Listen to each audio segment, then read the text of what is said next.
Hi friends, പുതിയൊരു വീഡിയോയിലേക്ക് എല്ലാവർക്കും സ്വാഗതം. ഇന്നത്തെ ടോപ്പിക്ക് CH മുഹമ്മദ് കോയ ക്യൂസ് പ്രീവിയസ് ഇയറിലെ ക്വസ്റ്റ്യൻ ആൻസറുകളാണ് ഈ വീഡിയോയിൽ ഉൾപ്പെടുത്തിയിരിക്കുന്നത്. അപ്പോൾ നമുക്ക് നേരെ വീഡിയോയിലേക്ക് കിടക്കാം. വ്യാവസായിക വിപ്ലവത്തിന് തുടക്കം കുറിച്ച കണ്ടുപിടുത്തം ഏതാണ്? ഉത്തരം ആവിയന്ത്രം കണ്ടുപിടുത്തമാണ് വ്യാവസായിക വിപ്ലവത്തിന് തുടക്കം കുറിച്ചത്. 2025 കൂടി സ്വന്തമായി ബഹിരാകാശ നിലയം സ്ഥാപിക്കാനൊരുങ്ങുന്ന രാജ്യം ഏതാണ്? ഉത്തരം അമേരിക്ക.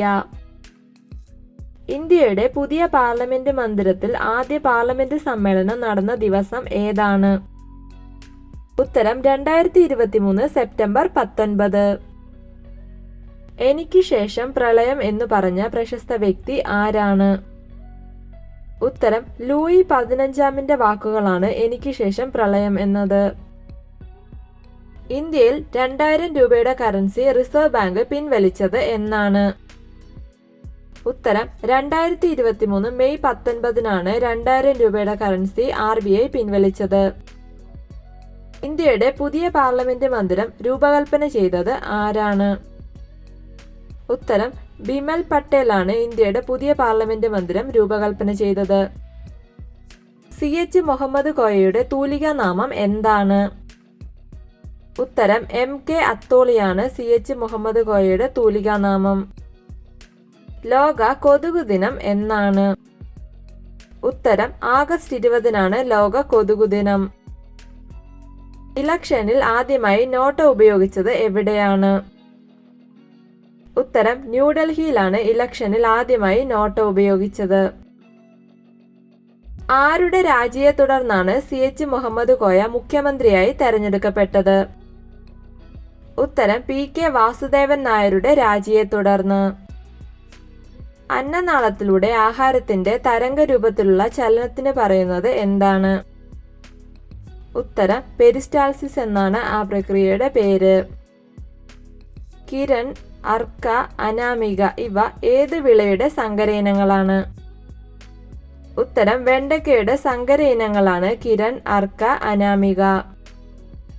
നമുക്കിനി ഭൂതകാലമില്ല, ഓർമ്മകളും പ്രതീക്ഷകളും മായ്ച്ചു കളഞ്ഞാൽ മനസ്സ് അചഞ്ചലമാകുന്നു, സ്ഫടിക ശുദ്ധമാകുന്നു. ഏത് നോവലിലെ വരികളാണിത്? ഉത്തരം രണ്ടാമൂഴം എന്ന നോവലിലെ വരികളാണിത്. ഏറ്റവും വലിയ മുട്ടയിടുന്ന പക്ഷി ഏതാണ്? ഉത്തരം ഒട്ടകപ്പക്ഷിയാണ് ഏറ്റവും വലിയ മുട്ടയിടുന്ന പക്ഷി. 101 ഇന്ത്യൻ ഭരണഘടനാ ഭേദഗതി എന്തുമായി ബന്ധപ്പെട്ടതാണ്? ഉത്തരം GSTയുമായി ബന്ധപ്പെട്ടതാണ് 101 ഇന്ത്യൻ ഭരണഘടനാ ഭേദഗതി. രാമന്റെ ദുഃഖം എന്ന കൃതി എഴുതിയത് ആരാണ്? ഉത്തരം MP വീരേന്ദ്രകുമാറിന്റെ കൃതിയാണ് രാമന്റെ ദുഃഖം. പരീക്ഷണാത്മക ഭൗതിക ശാസ്ത്രത്തിന്റെ പിതാവ് എന്നറിയപ്പെടുന്നത് ആരാണ്? ഉത്തരം ഗലീലിയോ ഗലീലിയാണ് പരീക്ഷണാത്മക ഭൗതിക ശാസ്ത്രത്തിന്റെ പിതാവ് എന്ന് അറിയപ്പെടുന്നത്. കേരളത്തിന്റെ ഔദ്യോഗിക മത്സ്യം ഏതാണ്? ഉത്തരം കരിമീനാണ് കേരളത്തിന്റെ ഔദ്യോഗിക മത്സ്യം.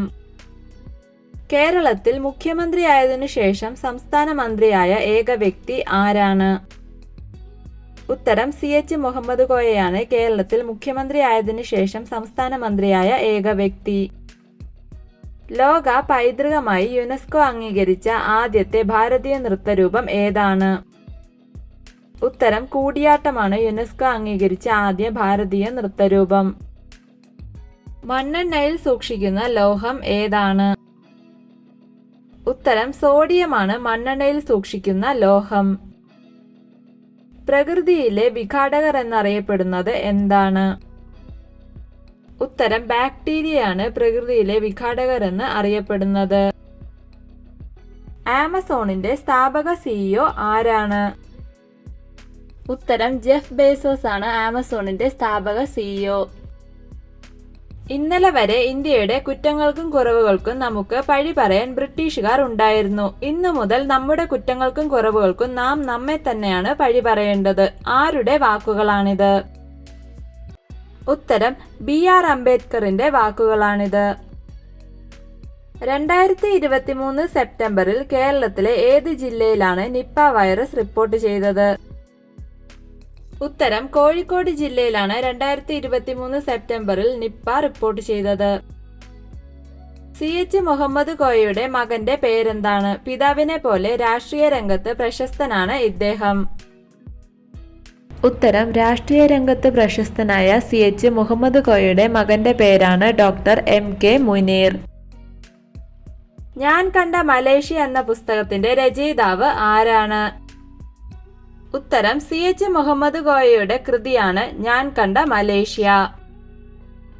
CH മുഹമ്മദ് കോയ കേരള മുഖ്യമന്ത്രിയായി എത്ര ദിവസമാണ് സ്ഥാനം വഹിച്ചത്? ഉത്തരം 54 ദിവസമാണ് CH മുഹമ്മദ് കോയ കേരള മുഖ്യമന്ത്രിയായി സ്ഥാനം വഹിച്ചത്. അന്നജത്തിന്റെ സാന്നിധ്യം തിരിച്ചറിയാനുള്ള ടെസ്റ്റ് ഏതാണ്? ഉത്തരം അയഡിൻ ടെസ്റ്റ് ആണ് അന്നജത്തിന്റെ സാന്നിധ്യം തിരിച്ചറിയാനുള്ള ടെസ്റ്റ്. പപ്പു ഏത് കൃതിയിലെ കഥാപാത്രമാണ്? ഉത്തരം ഓടയിൽ നിന്ന് എന്ന കൃതിയിലെ കഥാപാത്രമാണ് പപ്പു. കേസരി എന്നറിയപ്പെടുന്ന കേരള സാഹിത്യകാരൻ ആരാണ്? ഉത്തരം വേങ്ങയിൽ കുഞ്ഞിരാമൻ നായരാണ് കേസരി എന്ന പേരിൽ അറിയപ്പെടുന്ന കേരള സാഹിത്യകാരൻ. CH മുഹമ്മദ് കോയ ജനിച്ച വർഷം ഏതാണ്? ഉത്തരം 1927 CH മുഹമ്മദ് കോയ ജനിച്ചത്. 2022 കേരള സംസ്ഥാന ബാലസാഹിത്യ പുരസ്കാരങ്ങളിൽ മികച്ച ശാസ്ത്രകൃതിക്കുള്ള പുരസ്കാരം ലഭിച്ചത് ഏത് കൃതിക്കാണ്? ഉത്തരം കൊറോണ കാലത്ത് ഒരു വവ്വാൽ എന്ന കൃതിക്ക്. പാമ്പിനെ പിടിക്കാൻ സഹായം നൽകുന്ന വനംവകുപ്പിന്റെ മൊബൈൽ ആപ്പിന്റെ പേരെന്താണ്? ഉത്തരം സർപ്പ എന്ന മൊബൈൽ ആപ്പാണ് പാമ്പിനെ പിടിക്കാൻ സഹായിക്കുന്ന വനംവകുപ്പിന്റെ മൊബൈൽ ആപ്പ്.